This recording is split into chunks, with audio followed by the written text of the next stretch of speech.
Welcome back to Everything Whiskey. I'm Callum. I'm Sam. Today we're having a look at how temperature affects bourbon.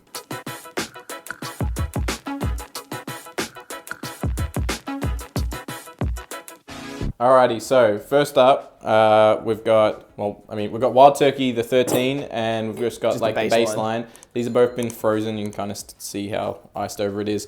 They've been in the freezer for a while. They should be nice and like cold, but not diluted. We're going to compare that to just the whiskey on its own, no temperature change, just like room temperature. And then we've also got a tumbler with ice to see the difference between like cold but diluted and see. This is something we've wanted to do for a while because like you can do it on your own when you drink it on ice, which like we occasionally do like in the summer. But actually comparing it like back and forth to something it's when it's room temperature versus frozen versus with ice, like we haven't actually compared it, and I want to see like how much of a difference like the taste actually has, the effect of the taste. So It's so much thicker to pour. it is a lot like more viscous.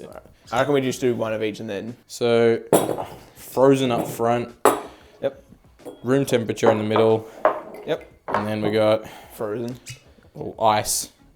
Ice with a bit of frozen. Well, it's frozen and ice. I guess that's not really. Should we just pour a little bit of We'll that? pour a little bit of that Yeah. because, like, I don't want it to be, because it's not really how you would do it. You wouldn't like pour frozen whiskey onto ice. Have a little bit. It's also better as well because it won't dilute it like as much. Yeah. What should we start with? I'm gonna start with just like baseline. reg. Yeah, nice and dry. A little bit of sweetness. I mean, if you want to see individual reviews of them, they're just on our channel. Yeah. Just give them a search. If he can be bothered, he'll I'll tag them or something. Because we're not going to go into like deep depth about like the whiskeys individually, but Baseline's very herbaceous. yeah, this Sweet. one's pretty dry.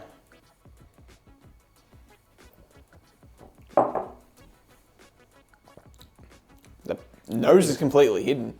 This On the is frozen. like more syrupy. Like I know it's like more viscous, like texture wise, but it's also more like sweet. Same's happened with that. But then it kind of dies off. The flavor's like good. It's not really The baseline still lingers. this isn't as muted as I expected.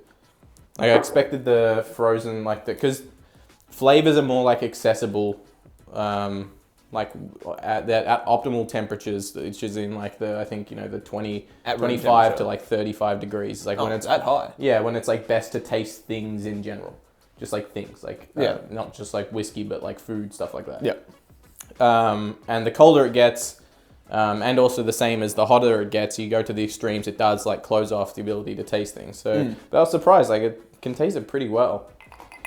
But it is different. It was more sweet. The kind of like dry spices kind of like disappeared a bit. Do a back-to-back comparison. Or are you going to go straight?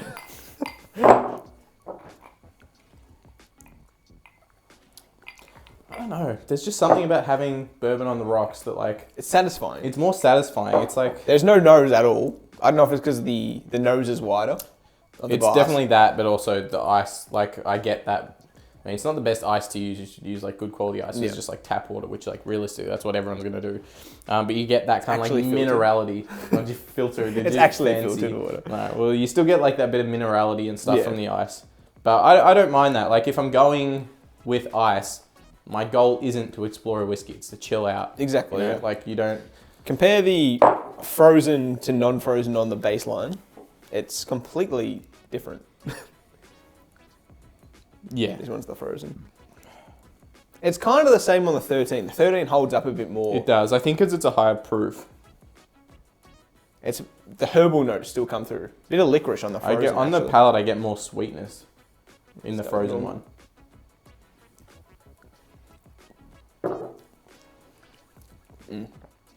The 13 is actually really nice. I want to get the actual 13 because that's the limited edition version. Even this one holds up pretty well.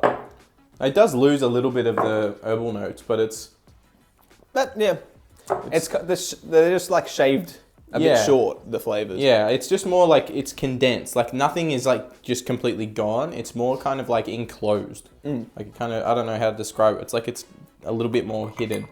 Then on the rocks, it's The rocks really is just like a different experience. It's like it's lost. It becomes more simple sweetness. It like loses a lot of the depth to it. It does become more kind of like refreshing though, like the added water and stuff. The baseline smells like caster sugar and flowers.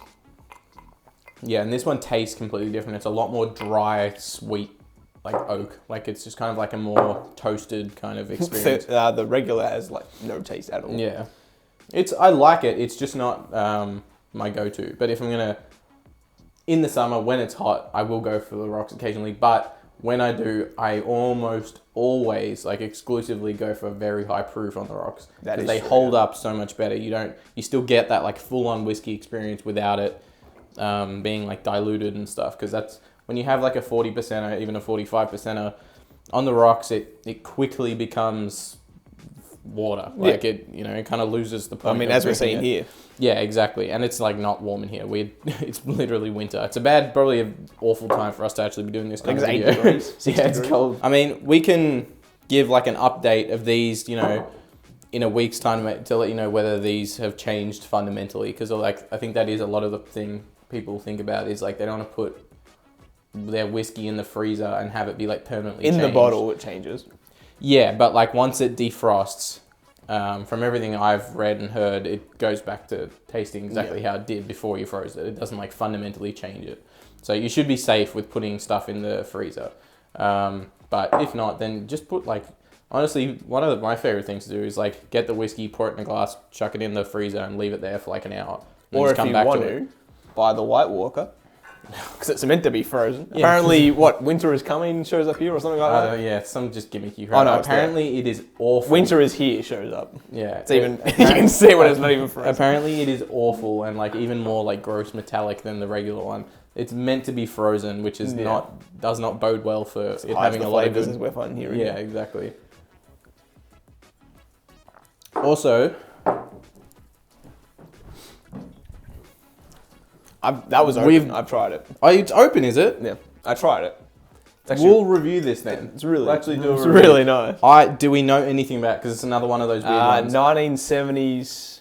Hang on, it's on the back. We've got like another weird Jim Beam. Like we got the Vietnam War like helmet kind of and boots one, which hasn't been opened, which we can find no information about. No one seems to know. Got another one here. They had 3 different artists paint like a different version of it. Oh, that's cool. So there's 3 limited edition Jim Beams, 8 years, 45%. So it's probably actually what we should be getting right here. Yeah, true. There's 3 of them, and I got given this. It was in my family's like alcohol cabinet. We've got another random 40, 50 old kind of Jim Beam. So we will do a review on that one because it is open. There was 1 sip taken out of it, and I had it when I got it. It was quite nice. We'll do a review, but if you recognise it, know anything about it, let us know, because we have been struggling to find anything about the other one. Yeah. It would be interesting to know, not just like for the video, but just for ourselves, because like we own this, but we have no idea anything about it. But yeah, look, this may help some people, may not. If you want to do this experiment yourself, let us know what kind of conclusion you came to. If you've got any recommendations of whiskies that hold up like really well to being frozen or on the rocks, let us know. Because we do like to do that occasionally in the summer. Surely Belconas would have to be one of the best. Because it's so thick and oily, like it wouldn't really affect it. I think we go back to this in summer and do like a top 10 bourbons on ice kind of thing. Best whiskies that freeze and stuff. Yeah, exactly. But yeah, if you enjoyed this episode, Everything Whiskey, leave us a like. If you can see future episodes from us, maybe consider hitting that subscribe button. If you do, we'll see you next one. Cheers.